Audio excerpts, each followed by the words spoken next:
الكل. اليوم الفيديو أنواع البنات في رمضان. يعني أكيد كنتم متوقعين مني هذا الفيديو، يعني مستحيل ما أصور هذا الفيديو صراحة، لأنه مهما كان في أنواع بالعالم، البنات هيك كوكب عالم لحالهم، في لهم أنواع لحالهم.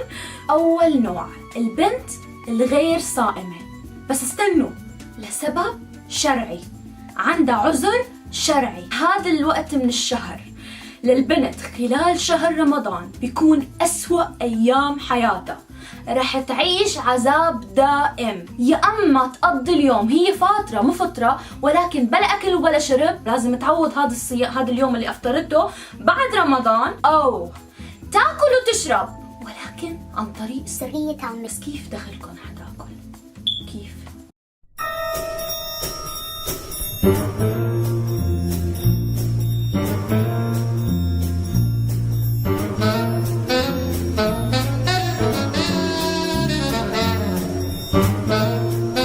النوع الثاني هي البنت اللي بتنسى كتير انه هي صايمة. هي بتنسى انه هي صايمة، بتشوف واحد البراد عم تشرب مي، بتقول لها مش انتي صايمة؟ نسيت. ما بعرف اذا هي بتنسى عن قصد او بتنسى عن عمد. فهمانين علي انتو؟ ما فهمتوني صح؟ شوفوا،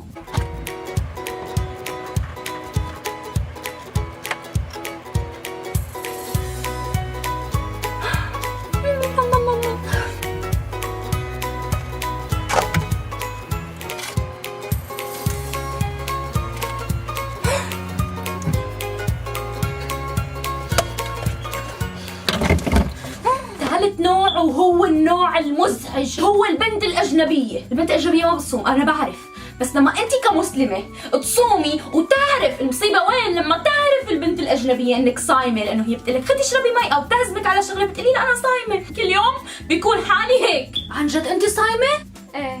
ما بتجوعي؟ ما بتعطشي؟ 30 يوم عم بتعذبي حالك، حتى مي ما فيك تشربي يعني أبدا؟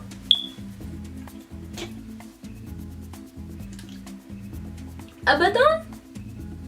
روح اكل واشرب واشرب واكل واكل واشرب. البنت اللي قبل رمضان نسحبها سحب على السفرة، سحب تعي على السفرة، كلي رح تموتي، وهي ما بدها. ليش؟ لأنه عاملة رجيم. بس برمضان سبحان الله بتنقلب هي البنت 180 درجة، وكأنه عم تكتشف حبها للأكل، يعني بعد سنين من الفرقة. بتعرفوا لما بتعرفوا على حدا بس ما بتعرفوا قيمته لحتى تخسروه؟ هي الجملة بالمختصر رح تنطبق على الأكل بالنسبة لهي البنت. تسألوها بشهر رمضان شو بدك تصيري؟ بدك تكون طباخة. المصيبة لما بتجي السفرة تتحول لكائن فتاك مفترس أول مرة بتشوفوه. يعني هي البنت كأنه بتجوع 11 شهر وبتاكل بشهر.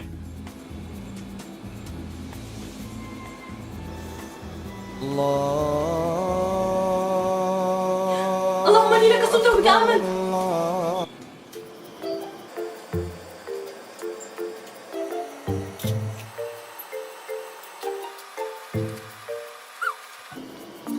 كأنه أكلت كتير، والله أكلت كتير كتير، بس بعدني جوعانة. النوع اللي بعده النمامة الرمضانية بتختلف بعدة شغلات. أول شيء إنه هي بتشتغل بوقت معين بعد الإفطار.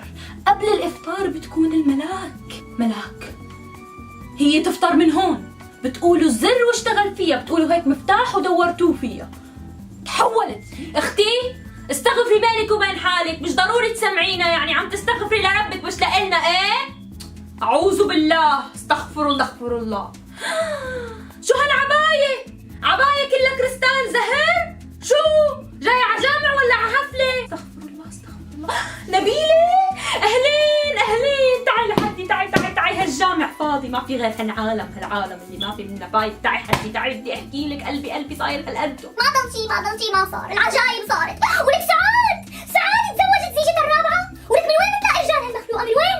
ولك 4 رجال تزوجوا، ولك البنات اللي مش متزوجين مش عم بيلاقوا عريس. كيف عم تلاقي عرسان؟ انا مش عرفانة. واللي قاتلني انه ما خلت حدا ما طلعت معه، ولك ما خلت حدا ما رفقته، ولك ما خلت حدا ما تعرفت عليه. اللهم لا تجعلها غيبة ونحن قاعدين في المسجد هلا. استغفر الله. ولا مرام تعي شوف الأوفيس والمكتب والوظيفة تزوجت لك هديك الزيجة، دللها وعززها وستتها وخلاها ست الستات. بتجنن ولك ما بتستاهل.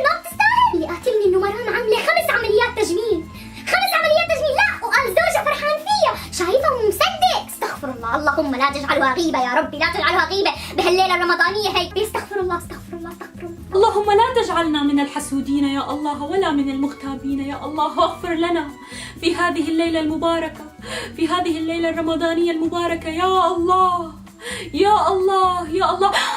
تذكرت ما حكيت لك عن بشرى شو عملت؟ تعي لأحكي لك، تعي. ما بتخلي إنسان بحاله، لا شاب ولا بنت بيسلموا منها. هدول كانوا أنواع البنات في رمضان لهذا الفيديو. بتمنى عن جد الفيديو عجبكم. لا تنسوا تشتركوا بالمسابقة وتجوا بكرة تشوفوا مين الفائز. رح أكتب لكم إياه بصندوق الوصف تبع فيديو بكرة. أنا نور، بحبكم خيرات الله، وبشوفكم بفيديو بكرة إن شاء الله. باي باي.